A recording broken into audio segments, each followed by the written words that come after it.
잠언 18장 10절 교재는 4286페이지입니다. 잠언 18장 10절 말씀.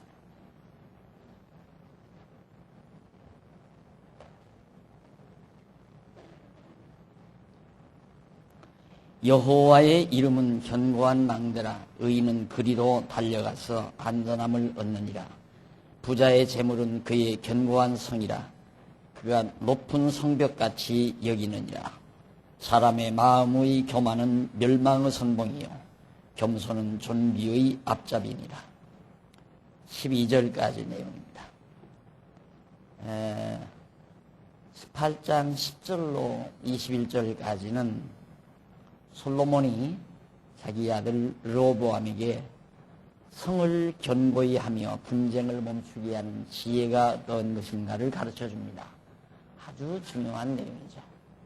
앞으로 솔로몬 자기 뒤를 이어서 왕이 될 이스라엘의 왕이 될 르호보암에게 어떻게 하면 성이 견고한가? 성이 견고해야 되잖아요. 백성들이 즐겁게 편안히 살려면 성벽이 견고해야 대적들로부터 침입을 안 받고 평안히 살 수가 있기 때문에 성이 견고히 하며 성을 견고히 하고 전쟁이죠. 분쟁을 멈추게 하는, 전쟁을 그치게 하는 이 지혜가 도대체 뭔가 그걸 가르쳐 줍니다. 그런데 밑에서 두 번째 줄 10절로 12절에 보면 아들에게 성을 견고히 함에 대해서 가르쳐 주는 내용입니다. 어떻게 하면 성을 견고히 하는가? 솔로몬은 아들에게 말하기를 이제 봉독해 드린 대로 여호와의 이름은 견고한 망대며 의인은 그리로 달려가서 안전함을 얻는다. 여호와의 이름이 즉 언약대로 이루신다는 그런 여호와의 그 이름이 견고한 망대다. 지난 저녁에 잠깐 말씀을 드렸죠. 여호와가 성을 견고히 시켜준다. 그래서 의인은 바로 근로로 여호와의 이름이 있는 곳으로 달려가서 편안함을, 안전함을 얻는다. 그게 지혜다 이 말이죠. 그것은 물론 여호와의 이름이 대적으로부터 보호하는 그런 견고한 망대가 된다. 그러므로 여호와를 경외하는 의인은 견고한 망대가 되시는 여호와를 의지하고 평안함을 얻는다는 뜻으로 그렇게 말해준 거죠. 곧 다윗 왕가의 왕위를 계승할 아들 르호보암이 여호와를 의지할 것을 의중에 두고 말한 겁니다. 르호보암 너는 여호와 하나님을 의지하고 견고한 성 안에서 백성들과 함께 편안하게 사는 것, 그것이 성을 견고하게 하는 하나의 지혜다. 그러면서 그러나 부자의 재물은 그의 견고한 성이라며 그가 높은 성벽같이 여긴다. 부자가 가지고 있는 재물은 아주 든든한 성벽처럼 생각을 해요. 부자들은. 그래서 사람들이 돈을 좋아하는 이유는 돈이 나를 편안하게 하고 즐겁게 하고 나로 하여금 힘있게 한다고 그렇게 생각하기 때문이다. 근데 이 말은 그것이 옳다라는 옳은 생각이라는 말이 아니에요. 부자가 그렇게 생각한다 그 말입니다. 그러나 바로 이어서 솔로몬이 하는 말이 그 부자는 두말할 것 없이 여호와를 거역하는 부자, 즉 자기 재물을 자기를 보호하는 견고한 망대나 높은 성벽으로 여긴다. 즉 두말할 것 없이 다윗 왕가를 이탈하여 반역할 여로보암을 의중에 두고 하는 말이죠. 그러니까 여로보암은 하나님을 의지하는 게 아니라 여호와의 이름을 의지하는 게 아니라 많은 재물을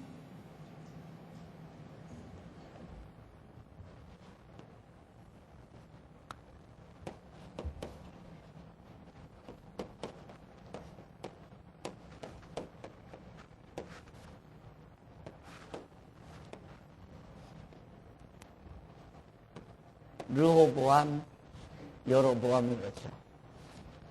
네, 우리가 아는 대로 솔로몬이 말년에 백성들로부터 세금을 많이 거두어서 많이 거둘 수밖에 없는 게 솔로몬이 자식들을 많이 낳았어요. 이게 많은 축첩들을 통해서 많은 자식들을 낳다 보니까 자식들을 어떻게 안정을 시켜야 되잖아요. 그래서 이제 세금을 많이 거둬서 자식들에게 막 호의호식하며 살도록 이렇게 다 재물을 대주려니까 엄청난 돈이 필요하죠. 그래서 특히 더 세금을 많이 거두다 보니까 백성들의 원망이 극심하던 차에 이제 아들 르호보암이 나라를 인수받았단 말입니다. 아버지 대신, 솔로몬 대신. 그런데 르호보암 역시 계속해서 세금을 많이 걷겠다. 이렇게 생각을 하니까 여로보암이, 솔로몬의 신복인 여로보암이 백성들의 마음을 사요. 내가 세금을 적게 거두게 해주겠다. 그래서 많은 백성들로 하여금 호감을 사게 해가지고 북쪽으로 가서 나라를 다시 하나 세우죠. 그게 북쪽 이스라엘이라고 했잖아요. 그러니까 여로보암은 백성과 또 그들에게 평안을 주는 돈을, 세금을 적게 거두어서 백성들로 하여금 잘 먹고 잘 살게 하면 나라가 건강하고 튼튼하고 견고하리라고 생각을 하는 거죠. 역시 여로보암은 하나님 의지하는 것보다 재물을 의지하는 자가 된 거예요. 르호보암은 솔로몬이 그 말이에요. 너는 지금 가르쳐 주는 거거든요. 재물을 의지해가지고는 견고하지 못하다. 재물을 의지해가지고는 하나님 이름, 여호와의 이름을 의지해야지. 그 여호와의 이름이 견고한 성이다. 그러면서 12절에서 하는 말이 그 얘기죠. 그러면서 사람의 마음의 교만은 멸망의 선봉이며 겸손은 존귀의 앞잡이라. 사람의 마음의 교만. 이 교만이라는 게 바로 여로보암이 하나님을 대적하는, 하나님의 정하신 뜻을 대적하는 여로보암은 바로 교만한 자죠. 르호보암은 비록 유다 지파, 작은 지파를 거느렸지만은 여호와 하나님 의지하는 자가 겸손한 자예요. 그러니까 여호와의 이름을 의지하는 자는 겸손한 자이고, 여호와의 이름을 의지하지 않고 재물을 의지하는 여로보암은 교만한 자라 말입니다. 그래서 솔로몬은 르호보암에게 지금 10절에서부터 11절, 12절 두 절을, 그러니까 석절 사이에서 이제 이렇게 분명하게 설명을 해주는 거예요. 그러니까 갑자기 뭐 견고한 성 얘기하다가 교만한 자, 겸손한 자 나오니까 별개의 내용인 줄 알지만 같은 맥락을 지니고 있는 말이에요. 그러니까 하나님의 뜻을 거역하고 다윗 왕가를 반역하고 떠나간 여로보암은 교만한 자이고, 하나님의 여호와의 뜻을 따라 솔로몬의 대를 이어가는 르호보암은 하나님 여호와를 의지하는 겸손한 자이다. 그런 뜻에서 교만과 겸손을 12절에서 말해주고 있는 겁니다. 그러니까 어떻게 하면 성이 견고한가, 어떻게 하면 성이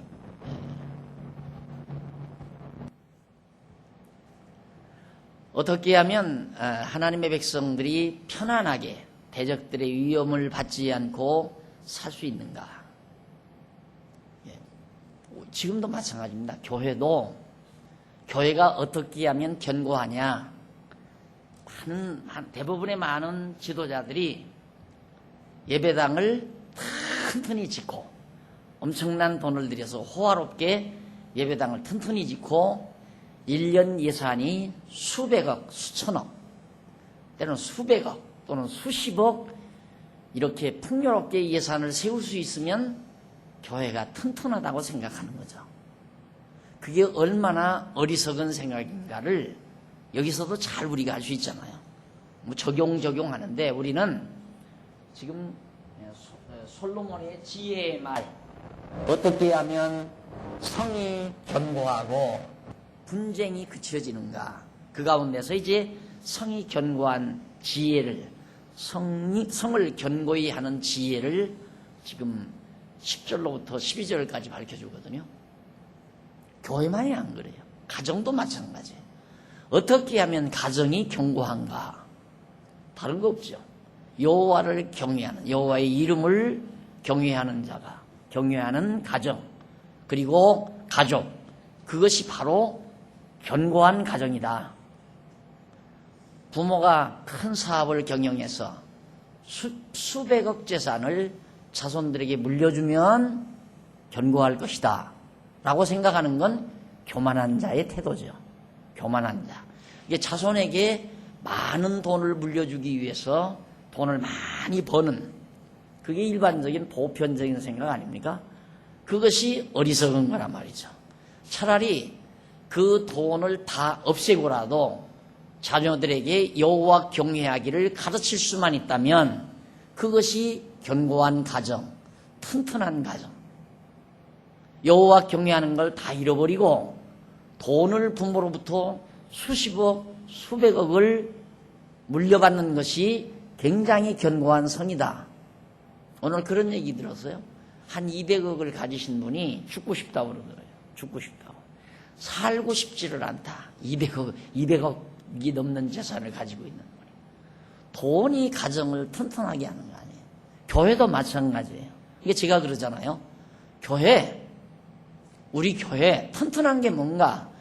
열심히 여러분들처럼 하루 온종일 일하고도 여호와 하나님 경외하기를 배우러 이렇게 오시는 분이 있기 때문에 장안중앙교회가 튼튼하지, 많은 매주마다 100명씩 10여 명씩 막 등록을 해서 1년 내에 100명 200명 막 증원이 되고 1년 예산이 5억으로 8억으로 10억으로 20억으로 이렇게 늘어나면 장안중앙교회가 튼튼하고 견고한가?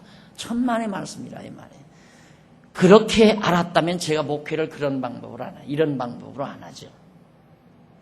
그런 방법으로, 그것이 튼튼한 교회라고 생각한다면 내가 목회를 그런 방법으로 안 한다 이 말이에요.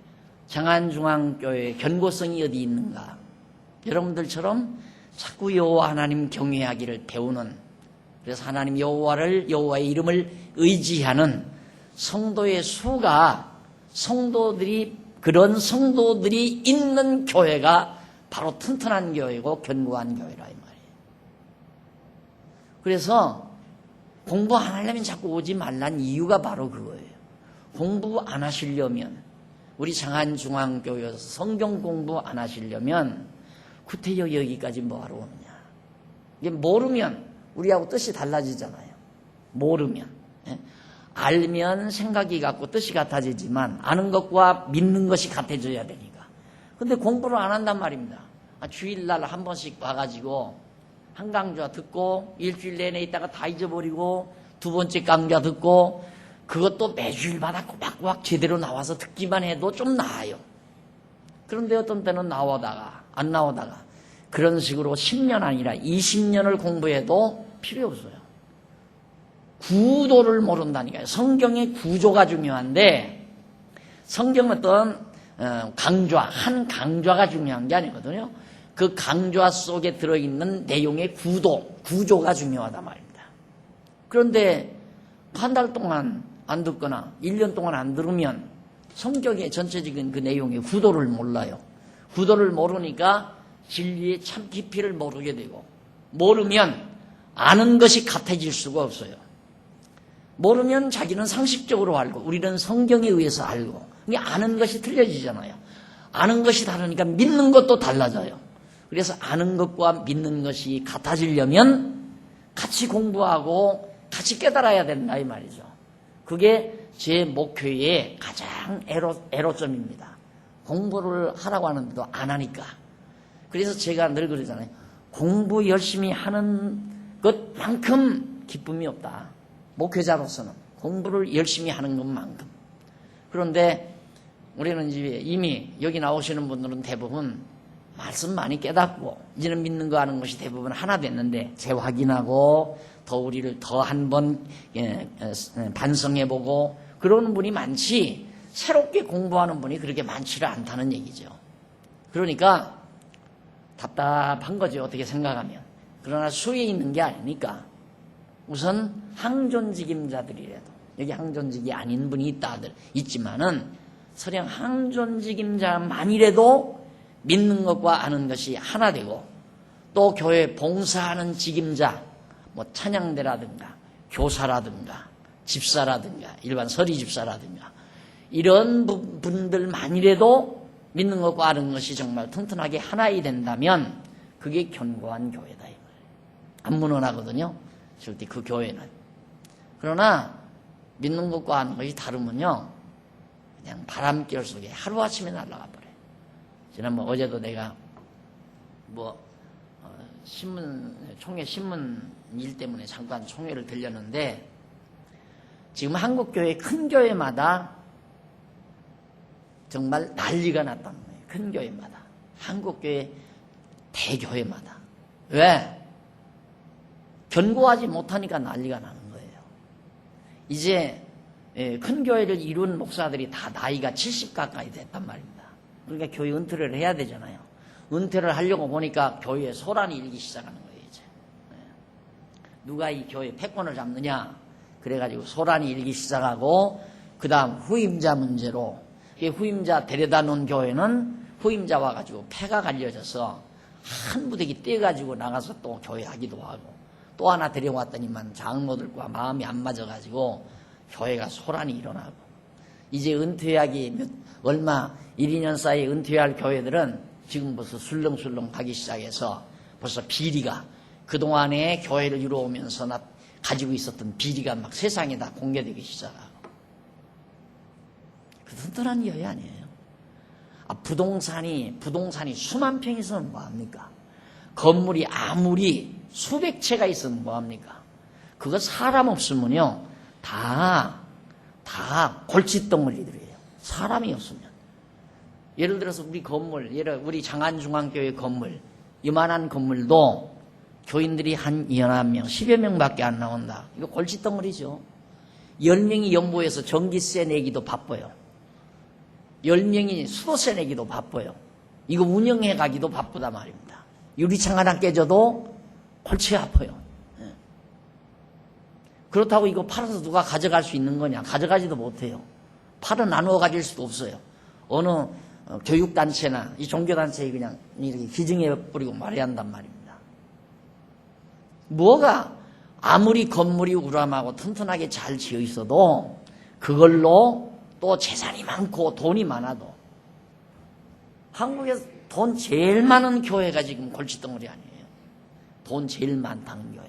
연보 엄청 거두어들여서 돈을 엄청 여기저기에 건물 사놓고 사업 이뤄놓고 뭐 해놓고 다 해놓은 교회들이 지금 난리라 이 말입니다. 왜?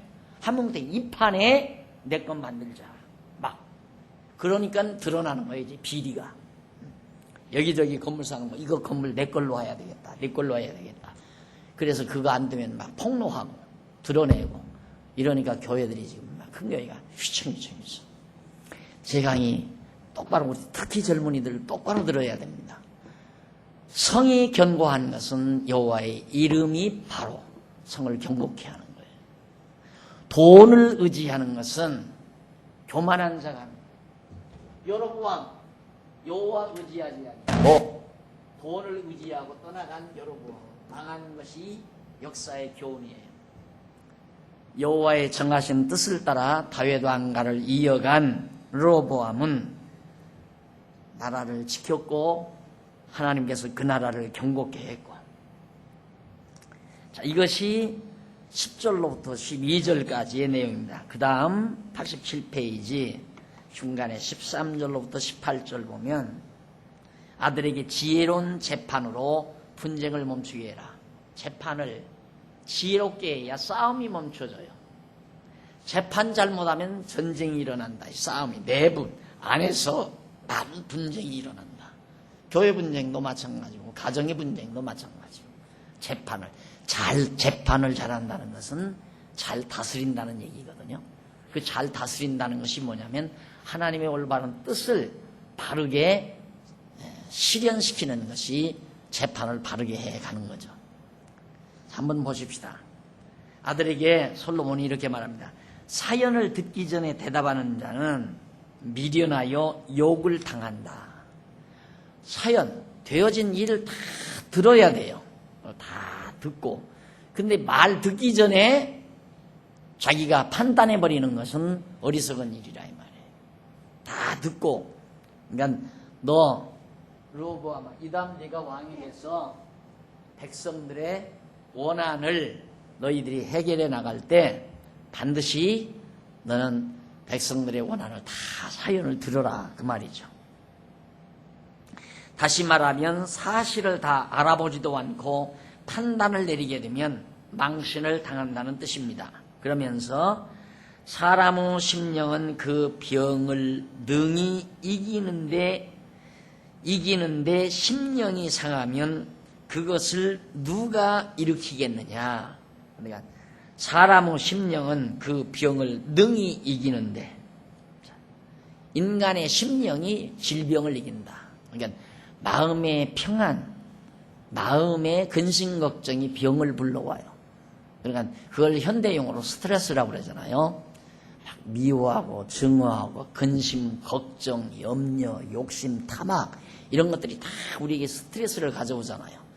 그런 심령이 병을 불러와요. 그러나 마음의 평강과 기쁨, 즐거움, 인자함, 감사 이런 마음 상태는 병을 물리쳐요.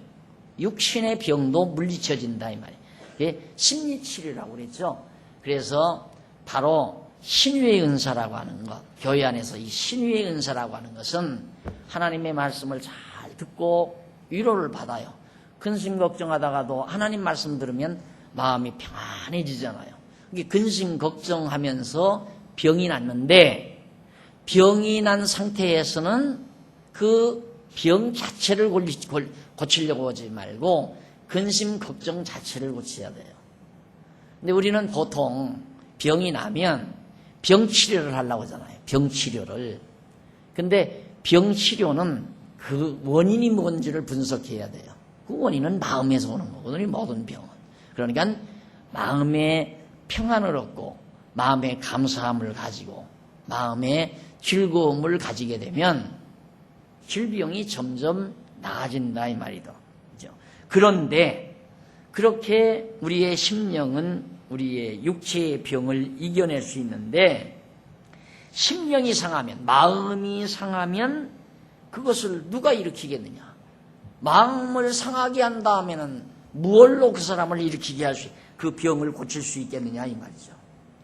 이는 사람의 심령이 평안하면 모든 질병을 이길 수 있으나 판단을 잘못함으로 사람을 재판을 잘못해 주므로 망신을 당해 심령이 상하면 상대로부터 내가 말 잘못해가지고 재판을 잘못해가지고 바르게 지도를 못해가지고 내가 그 사람으로부터 망신을 당하게 되면 내 마음이 얼마나 상해요. 그러면 내가 무엇으로 치료받겠느냐 이 말이죠. 내 마음이 상한데 마음이 편안해야 질병을 이길 수 있는데 내 마음이 상하게 되면 고침을 받을 수가 없다 이 말이죠. 이게 더 엄청난 결과를 가져오게 된다 그런 뜻이에요. 그러니까 너는 재판을 잘해야 된다 이 말이에요. 그래서 지도자가 된다는 것은 참으로 쉬운 일이 아니죠. 그래서 지도자는 자기의 생각이나 자기 사상, 자기 철학으로 지도한다면 그건 어차피 자기 주장이니까 그건 자기 의견이란 말입니다. 그렇기 때문에 상대에게 반드시 설득을 설득을 받아낼 수가 없어요. 그러나 하나님의 뜻을 깨달아서 전해주면 그것은 상대적인 것이 아니에요. 절대적인 거예요. 그러니까 너도 설득되고 상대도 설득되고 둘 다 설득을 시킬 수 있는 거예요. 그래서 성 안에 분쟁이 그쳐진다. 생각해 보십시오. 우리 교회 안에도 서로 A라는 사람과 B라는 사람이 서로 분쟁을 합니다. 네가 옳다, 내가 옳다, 네가 옳다, 내가 옳다. 분쟁을 하는데 이 분쟁을 멈추게 해야 되잖아요. 그럼 만약에 목사가 어떤 한 사람의 편을 든다. 그러면 그건 큰 문제예요. 내가 어떤 사람의 주장에 편을 들게 되면 교회는 갈라지게 돼요. 그 다음에 이제 목사패가 생기고 목사 반대파가 생기게 되고. 그러니까 절대 나라를 다스리는 왕도 자기 생각대로, 그러니까 사연을 다 듣기 전에 말하는 건 자기 생각을 말해버리는 거거든요. 사연을 다 듣고 거기서 하나님의 뜻을 바르게 적용을 해서 전해서 재판을 해주면 싸움은 그쳐진다 이 말이에요. 분쟁이 멈춰진다.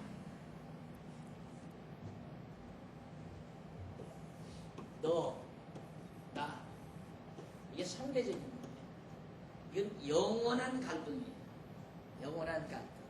그래서 제가 이 시사 토론들 듣잖아요. 해답이 없다라고 전제하고 들어요. 그래서 세상 지식이란 절대 해답이 없어요. 여러분들도 텔레비 방송을 들어보면 여당이 하는 말 들으면 여당이 옳은 것 같고 야당이 하는 말 들으면 야당이 또 옳은 것 같아요.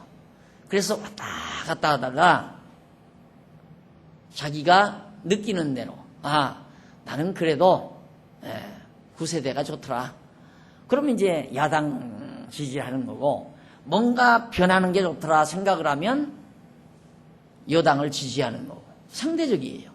그러니까 뭔가 과거에 불만이 있었던 사람들은 여당이 좋다고 그러고 지금 과거에 좋은 생활 그래도 상당히 좋게 지났던 사람들은 야당이 좋다고 생각하고 왜 주관적이라 이 말이에요. 그러니까 저런 상태에서 나라를 다스린다는 건 노무현 대통령의 머리만큼이나 복잡해요. 내가 생각해도 진짜 복잡할 거예요. 이렇게 해도 원성, 저렇게 해도 원성. 그게 지금 신문에 보니까 노 대통령이 언론 하는 데 가서 얘기를 했다는데 왜 이렇게 자꾸 이제 쉽게 말하면 때리는가? 왜 이렇게 나를 자꾸만 꼬집는가? 원인을 생각해 보아도 어쩌고 저쩌고 했다고 그래요.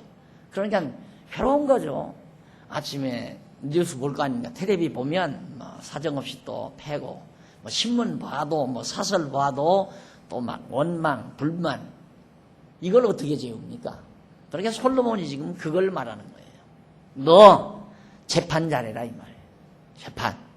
그러니까 너와 나 이 상대적인 문제로 분쟁이 일어나는데 이 사람 편들어도 안 되고 이 사람 편들어도 안 된다 이 말이에요.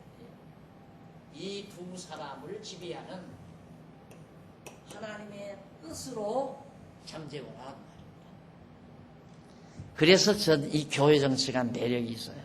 세상 정치는 매력이 없어요. 저건 어딘가 당에 소속이 돼야 돼요. 그래서 그 당이 가지고 있는 철학, 정치 철학에 공감을 해야 돼요. 편협적인 거죠. 주관적인 거고 각자가. 그래서 여당 정권을 잡으면 자기 유익을 추구할 수밖에 없는 거예요. 그래서 그 권력을 잡은 기간 동안 자기 편을 든 사람들로 하여금 유익을 얻도록 만들어줘야 돼요. 그러면 그 기간에 여당의 편을 든 사람들이 상당히 유리하게 생활을 했으면 야당은 어떻게 해서라도 여당을 무너뜨리고 다시 정권을 잡으려고 할 거 아니에요. 왜? 자기 편든 사람을 또 잘 먹고 잘 살게 하기 위해서. 그게 세상 정치라 이 말이에요. 어쩔 수 없는 거예요, 그건. 그러면 항상 분쟁이죠. 그러니까 국회 열었다면 맥 잡잖아요. 책상 날라가고, 막 주먹질하고, 뺨 따고 치고, 큰 소리 나고. 싸움 안 나면 정상적인 게 아니죠. 그러니까 여러분, 어떻게 신사적으로 못하나, 그걸 기대하는 것은 세상을 모르고 하는 얘기예요. 국회에서 맥 잡고 욕지거리하고 주먹치기하고 싸움하는 것이 가장 정상적인 거예요. 그럼 그걸 어떻게 하면 잠재우느냐? 잠재울 하나님을 부정한 그들에게 하나님을 인정하지 아니하는 그런 상태에서 절대 분쟁을 멈추게 할 수 없다. 교회는 가능하잖아요. A라는 사람, 너 김 집사 편드는 것도 아니고 이 집사 편드는 것도 아니고 하나님의 뜻은 이렇소 하면 둘 다 잠재워진다 이 말이에요. 그래서 교회 정치는 사람 편 들면 안 됩니다. 누구 편을 들어서 교회를 다스리다 보면 분쟁이 일어요. 가정도 그렇잖아요. 부모가 다 자녀들을 똑같이 사랑하잖아요. 다 자녀들을 사랑하는데 형제들끼리 서로 싸워요. 싸우는 것은 부모가 만약에 그 싸우는 형제들의 어느 형제들 편을 들면 그건 이제 형제와 형제가 영원히 멀어져 버려요. 편드는 건 아니죠. 그래서 부모의 편애는 형제 우애를 금가게 만든다고 하잖아요. 편애란 가장 큰 죄악입니다. 부모의 죄악. 그리고 선생도 편애는 30명 학생이면 30명 자기 반 학생들이면 그 학생들을 편애하는 건 큰 죄악이라고 그러잖아요. 그러니까 편들어서 다스려가는 것은 분쟁을 일으키는 것이다.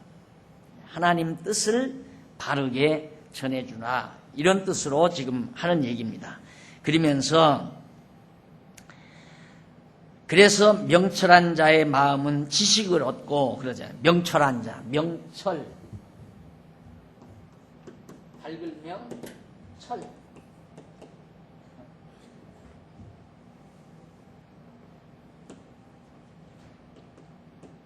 명철. 밝히 분별한다는 얘기거든요. 잘 분별한다. 명확하게 분별한다. 예. 명철이라는 게 참 중요하다. 다시 말하면 여기에서 내가 일로로 갈까 일로로 갈까 이걸 분별할 수 있어야 되잖아. 이거 분별하려면 하나님의 정하신 뜻을 아는 지혜가 필요하다. 그래서 명철은 지혜에서 나와요. 지혜가 없으면 명철할 수가 없죠. 그러니까 제가 그러잖아요. 자, 딱 보면 김 집사하고 이 집사하고 성씨가 제일 많으니까 그렇다고 누구 지적하는 거 아니에요. 김 집사하고 이 집사하고 교회 일을 하다가 싸워요. 네가 잘했다 내가 잘했다 싸운다 이 말입니다. 그럼 목사가 당신이 잘못했어. 당신이 잘하고. 그거 아니죠. 그래서 제가 그러잖아요. 일 바르게 하기 위해서 교회를 허는 행위는 어리석은 짓이다. 일을 왜 해요? 우리가 봉사를 왜 해요? 교회를 세우기 위해서 봉사하는 거란 말입니다. 근데 교회를 세우기 위해서 봉사한다면서 싸운다? 그럼 그건 교회를 허는 행위란 말입니다. 그러니까 일을 좀 잘못해도 그 잘못한 것 때문에 시비를 걸어서 싸우는 것은 어리석은 짓이다. 그게 바로 명철한 판단이에요. 명철한 판단. 그래서 원망하고 불평하려면 하지 말라. 이런 판단도 이렇게 자꾸 여러분들에게 가르쳐 드리는 것도 명철에서 나오는 거예요. 교회 일 열심히 하면서 불만 터뜨리고 싸움하고 서로 분쟁하고 큰 소리 내고 이런 것은 어리석은 짓이다 이 말이에요. 그러니까 하지 말라 이 말. 그런 일 하지 말라. 그래서 교회나 나라도 똑같은 여건이죠. 또 가정도 마찬가지고. 그래서 명철한 자의 마음은 지식을 얻고 지혜로운 자의 귀는 지식을 구한다. 지식, 명확히 아는 지식. 지혜, 지식. 그래서 이제 명철이 나오죠. 지식과 지혜로부터. 지혜는 전포괄적인 하나님의 뜻, 근본, 전포괄적인 하나님의 뜻에 대한 인식이죠. 지혜고, 지식은 한 부분에 대한 정확한 인식. 자, 지금 나라가 지금 여로보암하고 르호보암하고 갈라지게 됐어요. 지금 이에 대한 정확한 지식, 지혜를 바탕으로 이 현장 지금 나라가 갈라지게 되는 것을 내가 눈으로 보고 지금 몸으로 체득하고 있단 말입니다. 이게 지식이거든요.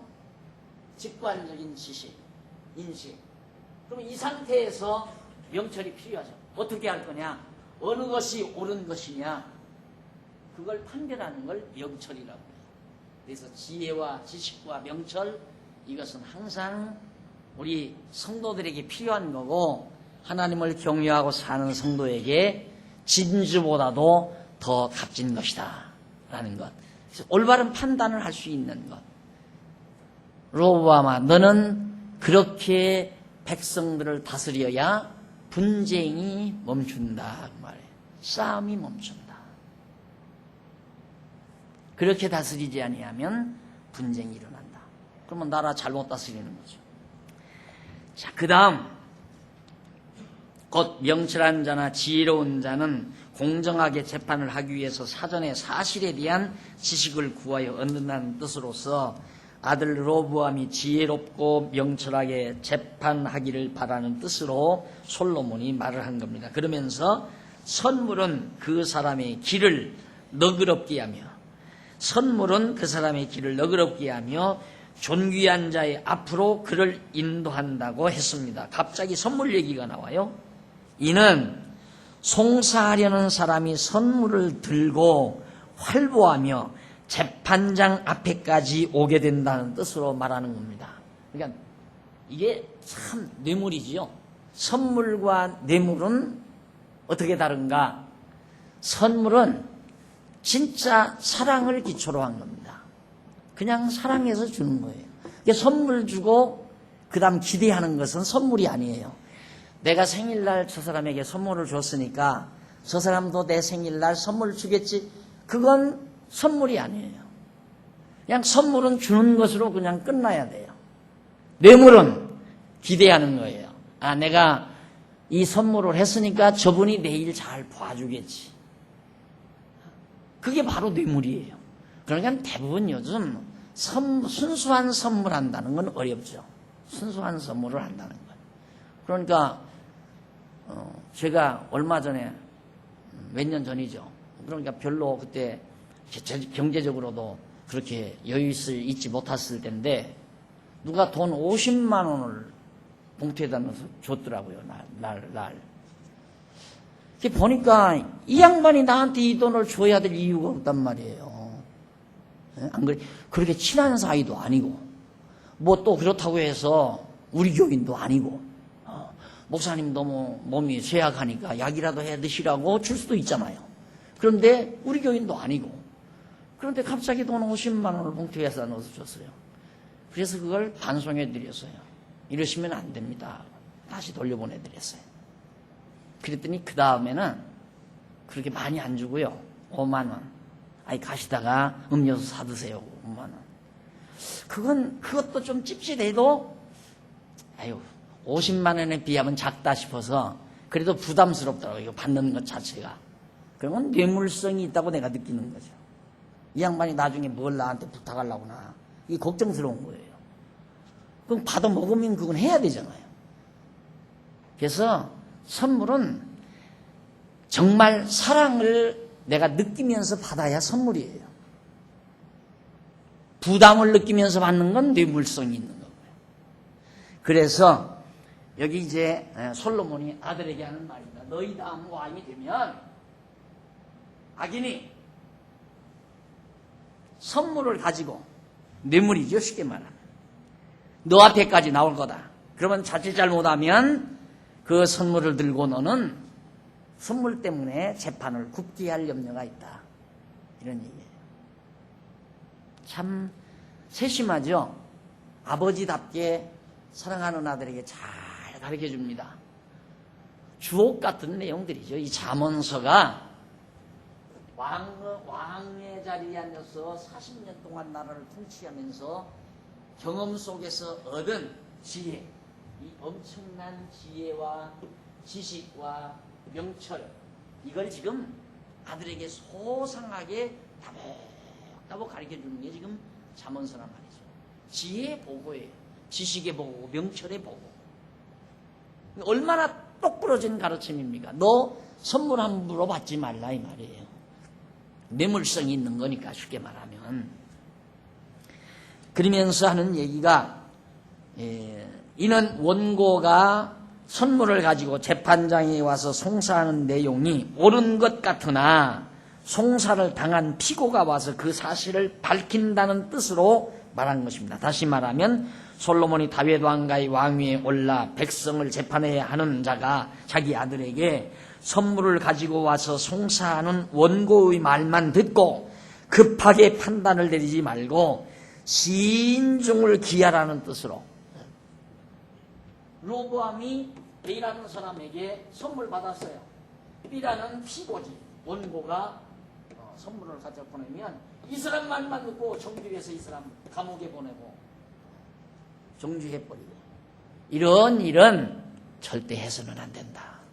그러니까 다 양편 말 다 듣고 그 다음 올바르게 정확하게 기울지 말고 공정하게, 공정하다는 건 하나님의 뜻을 바르게 전해서 재판을 멈추게 해라 하는 얘기예요. 그 다음 19절로부터 21절에 보면 솔로몬이 아들에게 제비나 올바른 판단으로 분쟁을 멈추게 함에 대해서 제비 뽑게 하는 것, 그 판단을 바르게 해라. 그러니까 막 싸움이 일어나고 분쟁이 일어나는데 그 분쟁을 멈추게 하는 방법은 재판을 잘해야 되고 그 다음 제비를 뽑아. 그러면 분쟁이 멈추죠. 예를 들면 우리 교회도 보통 다 이렇게 목회를 하다가 보면 사람이 자꾸 그렇게 할 가능성이 많아요. 자기 마음에 드는 사람만 장로로 뽑고 자기 마음에 안 드는 사람은 안 뽑고 그렇게 인간이기 때문에 그러려고 할 거 아니겠어요? 그러면 이제 교회는 소란이 일어나는 거죠. 한동안 장로님 두서너 분이 있을 때에는 장로를 세울 때 목사의 입김이 들어갔다고 다 얘기를 했어요. 그 얘기만 들으면 참 고민스러워요. 그러니까 짐작되는 거죠. 목사님의 입김이 작용했다. 누구 떨어진 것은 목사의 입김이 작용했다. 그런데 요즘에는 그런 말 없어요. 왜? 아니까. 당위를 해보면 목사가 전혀 입김 작용 안 하니까. 누구는 시키라, 누구는 시키면 안 된다. 이런 말 전혀 안 하니까. 그냥 덮어놓고 장로님들이 다 추천자 뽑아가지고 그냥 그대로 장로님들이 봐도 그대로. 그런다고 목사가 전화해서 누구 투표하지 말아라, 누구 투표해라. 그게 선전하는 것도 없고. 누가 우리 장안중앙교회 가운데 그런 전화 들어본 사람 있으면 한번 나오라고. 아무도 없어요. 그러니까 조용한 거예요. 만약에 내가 인정해 어떤 분은 나에게 선물 잘 가져오니까 장로를 시키고 어떤 분은 나한테 선물 안, 인간 사회에서 그런 거 있잖아요. 명절 때 선물 잘 가져오는, 이 양반 장로 시켜야 되겠다. 선물 안 가져오면 이 고약한 양반 봐. 선물 안 가져오니까 당신은 죽어도 장로 안 된다. 대부분 그런 게 많죠. 그건 어리석은 자라 이 말입니다. 그냥 선물은 깨끗하게 선물로 받고 사랑 담아서 그냥 받으면 아름다운 거 아닙니까? 그것 가지고 교회를 다스려가면 어떻게 되겠어요? 그래서 내가 이번에도 참 뜨끔했어요.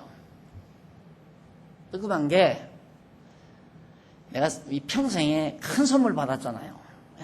그래서 차량을 저렇게 엄청난 큰 선물을 받았는데 저는 뇌물이라는 생각은 전혀 안 해요. 뇌물이라는 생각은. 왜? 그 집사님이 항상 자기는 이 말씀 배워가지고 지혜를 얻어서 사업을 자기가 그렇게 할 수 있었다는 생각을 항상 마음속에 가지고 있어요. 그래서 개인적으로 우선 교회 목사지만은 개인적으로도 늘 고마운 마음을 간직하더라고요. 가만히 보니까. 그래서 이번에 그 선물을 줄 때 굉장히 제가 많은 생각을 했죠.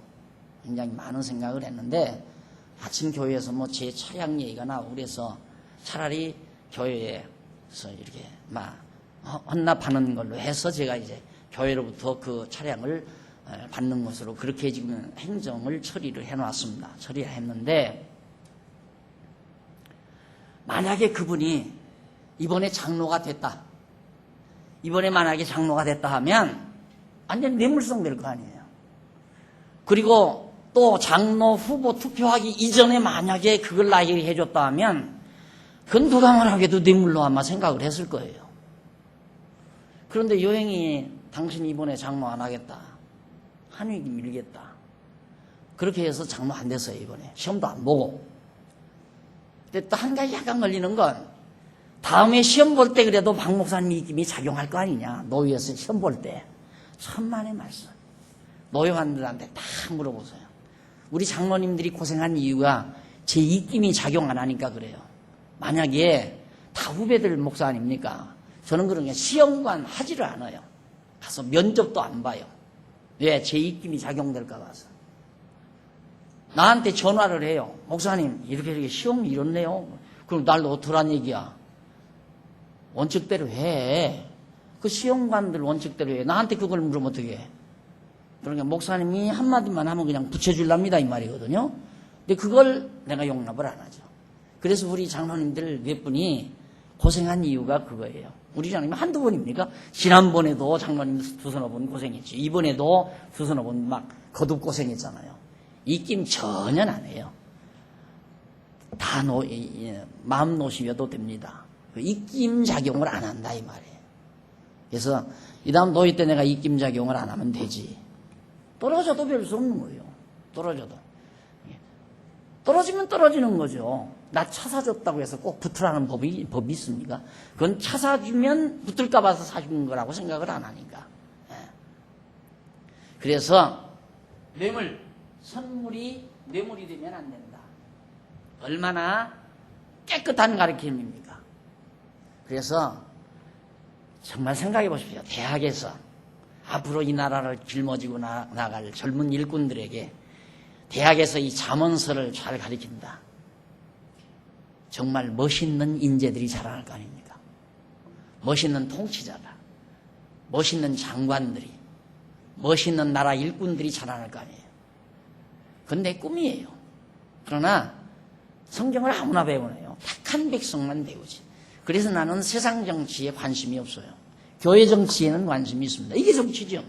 하나님 말씀 잘 배워서 교회가 편안하게 분쟁 없이 견고하게 잘 세워져 가는 거.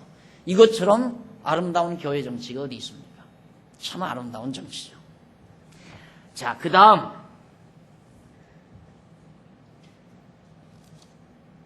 19절로 21절 계속해서 오늘 얘기죠. 네. 그러면서 노엽게 한 형제, 그들로 제비를 뽑도록 하면 다툼이 쉽게 그치게 된다는 뜻으로 말한다. 다시 말하면 이는 강한 자들 사이에서 시비를 가릴 수 없는 경우에는 그들로 제비를 뽑게 만들어라. 투표하게 만들어. 투표도 하나의 제비 형식이죠. 하자가 없잖아요. 누구도 말 못한다 이 말입니다. 요즘에는 더더욱 제가 편안한 것은 욕은 우리 장로님들이 다 잡숴요. 참 고마워요. 그런 면에서 제가 참 고마워요. 교회 일보가 잘못되는 것은 안무개 위원장 장로님이 그랬다. 그러지 목사가 그랬다. 이런 말은 요즘 다 없어져 버렸어요. 원래가 그렇게 돼야 돼요. 이게 제대로 된 거거든요. 네. 장로님들은 이제 그런 말 안 듣기 위해서 더 잘하려고 노력을 하시고. 네.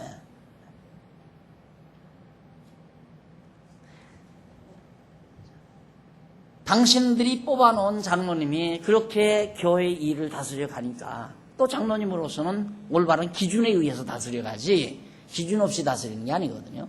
그러나 일하다 보면 아직 정말 실수로 잘못하는 경우들이 있죠. 그런 것들은 지적받으면 바로바로 고쳐나가면 되는 거고요. 그런 것들이 아름다운 거죠.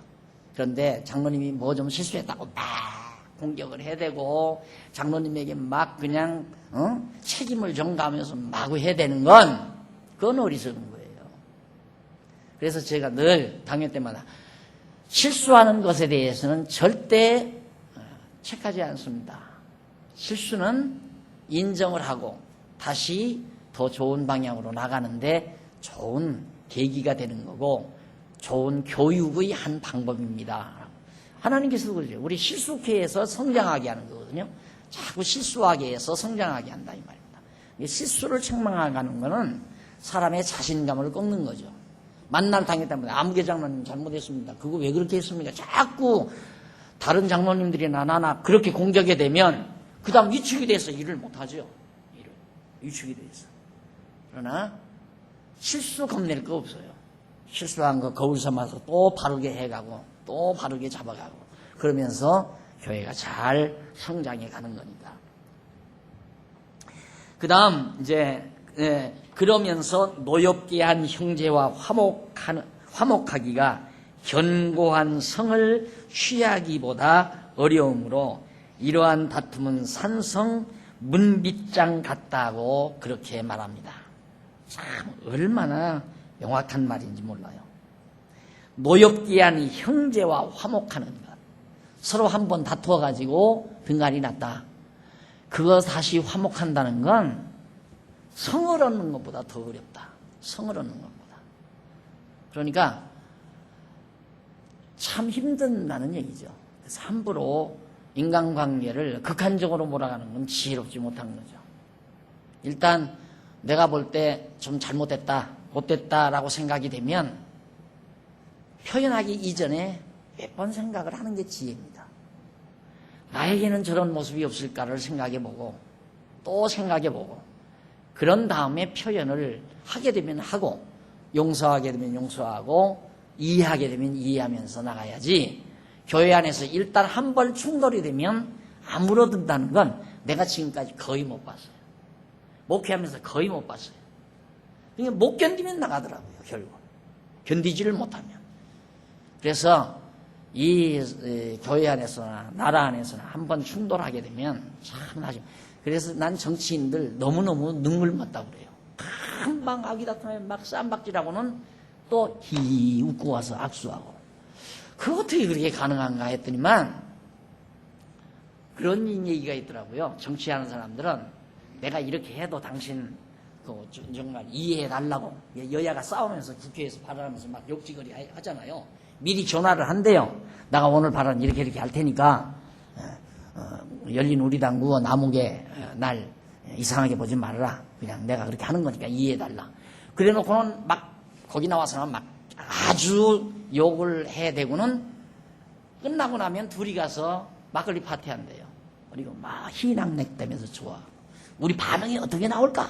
이래가면서. 그러니까 완전히 국민들 다 바보 만드는 거죠. 우리는 일 바르게 하려고 저렇게 열띠게 토론을 하는구나 그렇게 볼 거 아니에요. 물론 바르게 하는 사람도 있겠죠. 그런데 그런 얘기가 있더라고요. 난 확인을 안 해봤습니다만은. 근데 그럴 것 같아요. 내가 봐도. 그러니까 막 얼굴 긁고 난리하다가 또 손잡고 시기하고 웃고 하지. 그거 어떻게 그게 가능하냐 이 말이에요. 인간관계를 극한적으로 몰아가는 건 지혜롭지 못한 거다. 언제나 명심해야 될 중요한 일입니다. 그래서 솔로몬이 아들에게 하는 말이에요. 한번 그렇게 정말 서로 분쟁, 불화를 이룬 자는 다시 화목한다는 것은 성을 하나 싸움에서 취하는 것보다 더 어렵다. 다시 말하면 노여움으로 인해서 형제가 서로 다투게 되면 서로 화목한다는 것이 매우 어렵다는 뜻으로 말한 건데, 그러면서 사람은 입에서 나오는 열매로 하여 배가 부르게 되나니 곧 그 입술에서 나는 것으로 하여 만족하게 된다.